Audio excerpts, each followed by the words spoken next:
आयुष्य क्षणभंगूर आहे, जगण्याचा आनंद घ्या. आयुष्यातील छोट्या छोट्या क्षणांना जपा, असं आवाहन प्रसिद्ध व्याख्याते व सामाजिक विचारवंत प्राचार्य गणेश शिंदे यांनी समाजाला केलं आहे. दैनंदिन जीवनातील स्पर्धा आणि नैराश्यामधून बाहेर पडत जुन्या नात्यागोत्यांची जपणूक करीत जीवनाकडे सकारात्मक दृष्टिकोनाने पाहण्याची गरज असल्याचं त्यांनी स्पष्ट केलं आहे. कोकण ग्रामविकास मंडळातर्फे येत्या 18 फेब्रुवारीपर्यंत ठाण्यातील शिवाईनगर उन्नती गार्डन मैदानामध्ये स्वर्गीय अजितदादा पवार महोत्सव नगरीमध्ये आयोजित मालवणी महोत्सवात सोमवारी हे जीवन सुंदर आहे या प्रेरणादायी व्याख्यानातून प्राचार्य गणेश शिंदे यांनी कुटुंब व्यवस्थेसह समाजातील सर्व घटकांना नातीगोती आणि माणुसकी जपण्याचं आवाहन केलं आहे. या प्रसंगी मालवणी महोत्सवाचा आयोजक भाजप नगरसेवक सीताराम राणे, आरोग्य क्षेत्रातील मंगेश चिवटे यांच्यासह विविध क्षेत्रातील मान्यवर आणि युवक, महिला, ज्येष्ठ नागरिक यांची मोठी उपस्थिती होती. आपल्या ओघावत्या शैलीत आणि उदाहरणाने परिपूर्ण अशा भाषणातून गणेश शिंदे यांनी श्रोत्यांना मंत्रमुग्ध केलं. जीवनातील सुख दुःख हे आजकाल इतरांच्या प्रतिक्रियेवरती अवलंबून आहेत. या वृत्तीचे वाभाडे त्यांनी मिश्किलपणे काढले.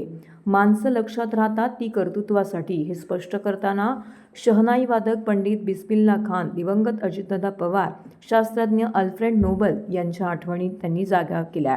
आयुष्य क्षणभंगूर आहे, जगण्याचा आनंद घ्या. छोट्या छोट्या क्षणांना कायम जपा. प्रत्येकाच्या घरात ज्ञानेश्वरी आणि तुकोबांची गाथा असलीच पाहिजे, कारण संत ज्ञानेश्वर तुकाराम महाराजांनी समाजाला खरी दिशा दिली आहे. तेव्हा ज्ञानेश्वरीतील 9,000 एखादी तरी ओवी आपण अनुभवली तर जगणं सुकर होऊन जाईल, असंही त्यांनी स्पष्ट केलं आहे. खरं तर आपले सगळ्यांचे लाडके नगरसेवक सीताराम राणे साहेब गेल्या अनेक वर्षांपासून सातत्यानं या परिसरामध्ये मालवण फेस्टिवलचं आयोजन करतात. मालवणची एक वेगळी संस्कृती आहे, म्हणजे तिथली भाषा असेल, तिथली खाद्य संस्कृती असेल, तिथले छोटे छोटे उत्सव असतील, कला असतील, लघुउद्योग असतील, या सगळ्यांना ठाणे मुंबई परिसरामध्ये एक चांगला प्लॅटफॉर्म मिळावा यासाठी गेल्या अनेक वर्षांपासून ते ह्या महोत्सवाचं आयोजन करतात.